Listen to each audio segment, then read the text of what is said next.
Focus कीजिए, देखते हैं यहाँ पे बहुत लड़का सब बैठा हुआ है। इससे एक सवाल करते हैं, अगर जवाब दे दिया इसको 500 रुपया देंगे हम। आइए कैमरामैन फोकस कीजिए। तो आप एक सवाल का जवाब दे दीजिएगा तो आपको 500 रुपया देंगे हम। खड़ा हो जाइए। पक्का ना? पक्का देंगे 500 रुपया। 500 रुपया देखिए, 500 रुपया आजकल हमको विश्वास नहीं होता है। भाई विश्वास कीजिए आप। पहले हम ले लेंगे पैसा, उसके बाद ही हम जवाब देंगे। नहीं, एकदम देंगे आपको, देखिए पक्का ना? पक्का पक्का देंगे आपको। देखिए 500 रुपया है ना, ना पहले दे दीजिए तो। आपको यकीन हो रहा है भाई लोग आप। यकीन अभी के युग में कोई किसी से यकीन नहीं हो रहा हमको। चलिए ठीक है, तो लीजिए।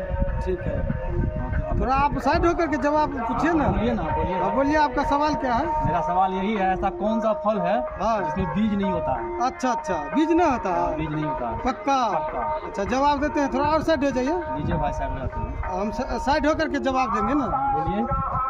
देते हैं ना जवाब? आप उधर भैया से डायरेक्ट बाबू भाग गया। अरे वीडियो बना रहे थे हम व्यू के लिए, और देखिए भाई साहब मेरा 500 रुपया लेके भाग गए। भाई आप लोग सपोर्ट कीजिए, मेरा चैनल को सब्सक्राइब कीजिए, लाइक कीजिए। क्या सीन है।